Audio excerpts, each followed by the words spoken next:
here at Lake Gallery with Mallory Guinet.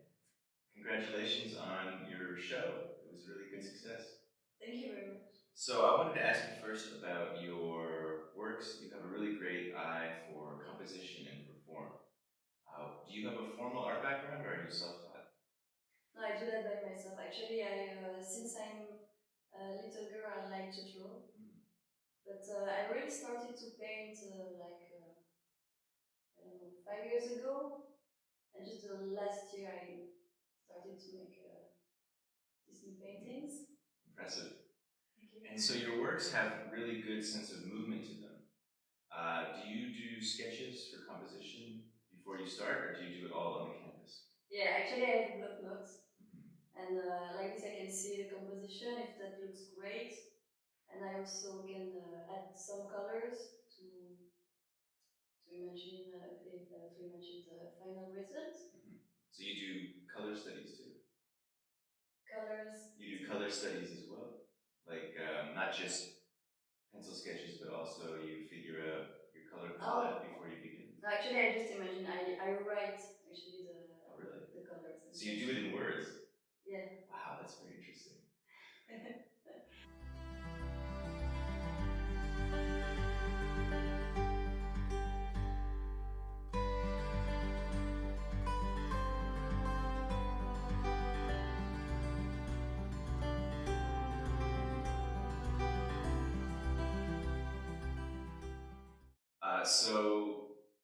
Most of your works have a female figure incorporated in.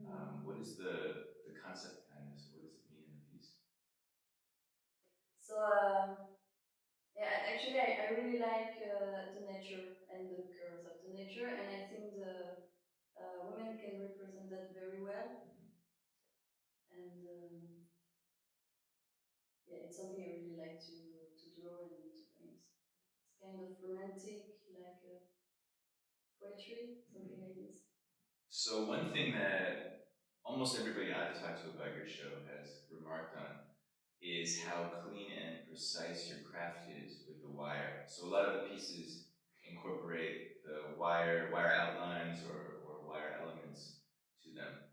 So can you talk a little bit about your process? How do you get the wire so precise? And like it's really hard to bend wire without getting little kinks and stuff in it. So how do you keep it so smooth but also so precise?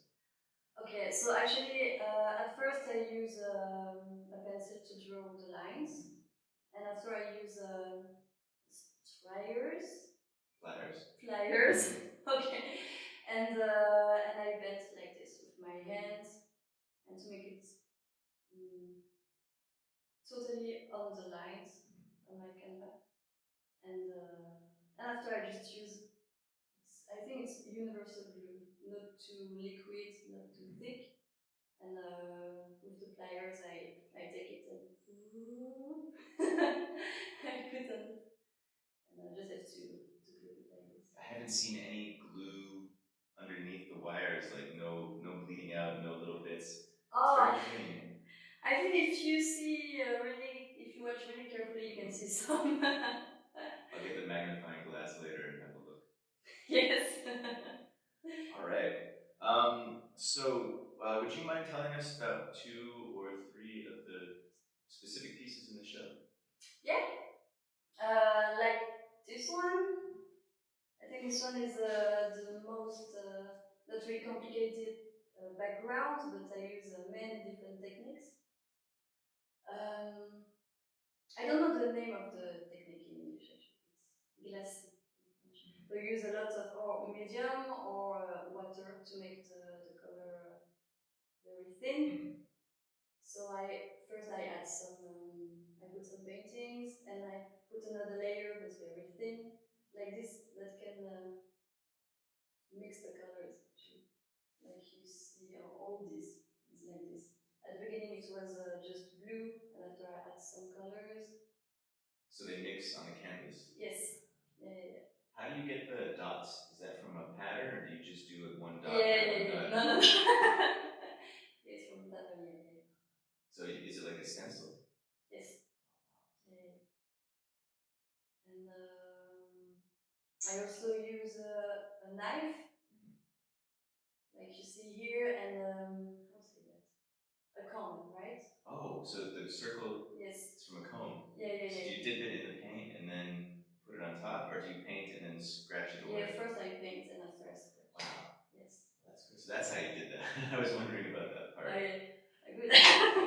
Also, I'm interested in this color grading. Is this just the colors you use? Do you put them on the canvas to see? Or is this a very purposeful compositional element? I don't understand the question. So we have like this rainbow, right? Yeah. Are these the different paints?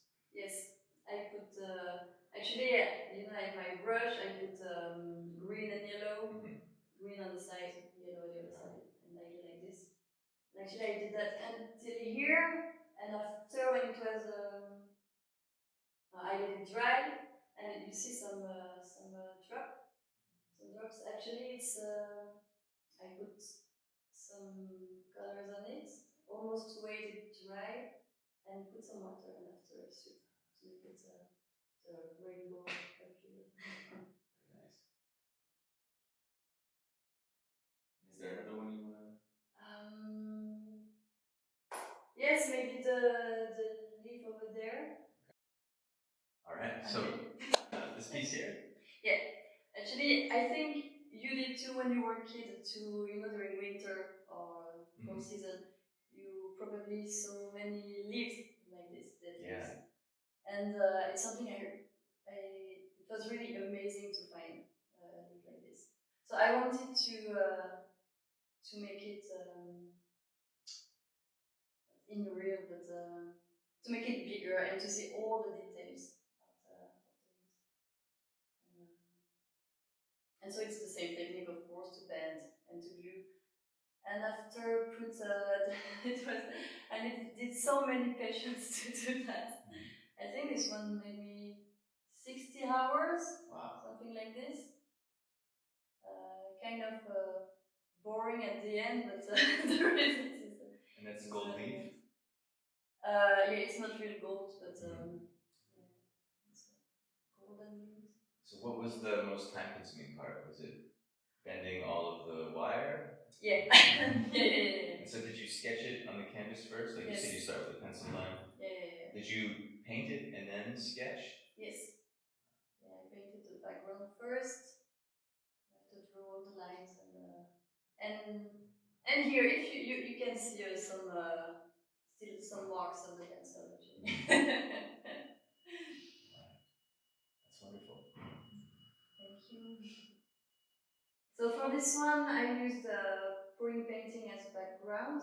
Actually, I really like pouring painting, but to me it's too random, and the result is not often what I like.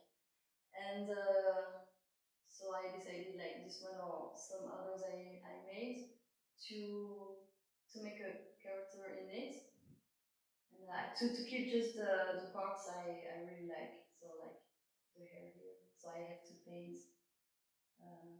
the colors for the hair and let some pouring painting obvious. And yeah, so I mix different techniques again, golden leaves and also wires to make a beautiful woman. All right. Well, congratulations again on your exhibition, and thank you so much for sharing your work with us.